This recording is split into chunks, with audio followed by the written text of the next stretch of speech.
There are two ways to destroy a patent. You can file too late or you can file too early. I've seen life science founders do both, sometimes within the same year. If you file too late, you can lose your rights entirely. If you file too early, you may lock yourself into a bad patent and ruin your protection or lose your filing date. In this video, I'll give you examples of scientists that made both mistakes and the consequences, and I'll provide you with a framework for understanding when to file. But the real question isn't when should I file, it's should I file now or wait?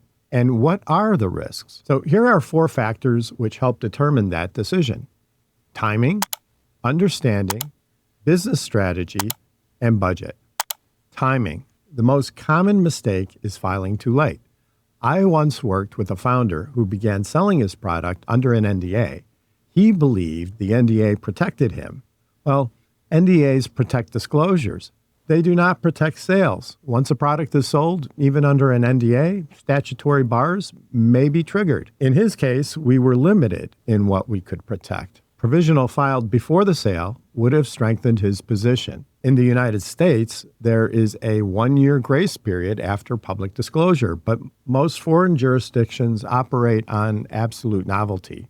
1 public disclosure, 1 conference presentation, 1 commercial sale, and patent rights can disappear. Extremely important is understanding that the U.S. is a first-to-file system. The patent is awarded to the inventor who files first. Filing too late can mean that your competitor beats you to the patent office.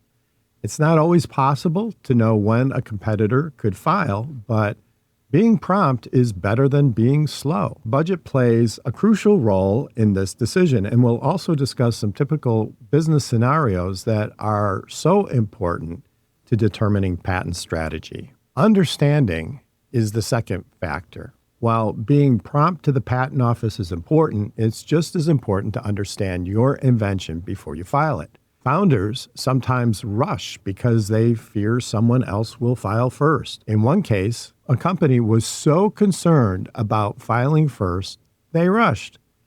And the application data later proved inconclusive and not reproducible.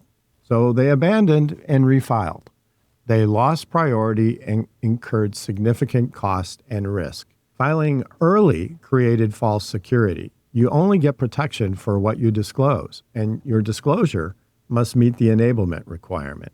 Deeper understanding leads to stronger specifications, and stronger specifications support stronger claims, and stronger claims create patents. The third factor is business strategy. Timing should align with your business strategy. If you don't have a business strategy, that's okay. But the more you know, the better the patent strategy. Are you building a company for an exit, looking for investors?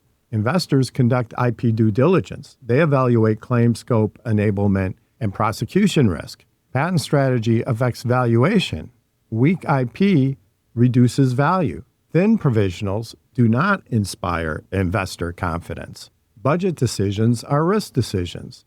Planning to license? When the patent is the asset, strength drives value. The patent is the product. Sophisticated acquirers evaluate patent strength carefully. Robust experimentation increases leverage.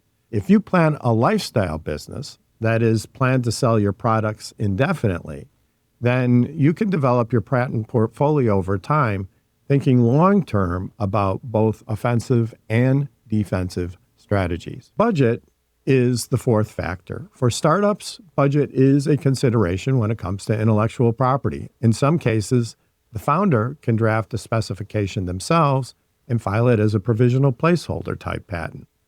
While cost-effective, this only provides a filing date, and the scope is typically pretty limited in terms of coverage. But sometimes this is the best that can be done. This type of application can be done quickly and patent pending status and a file date achieved. But you should not be under the impression that this provides the level of protection of a full application and also means you are taking significant risk with your technology. The better approach is to file a full application where you and the attorney have had the chance to think through all of the potential variations and the technology. Patent timing is strategic positioning under uncertainty. Founders who understand that build stronger intellectual property and stronger companies. If you liked this video, please subscribe. I'm Richard Gearhart, and we'll see you again next time on Patent Science.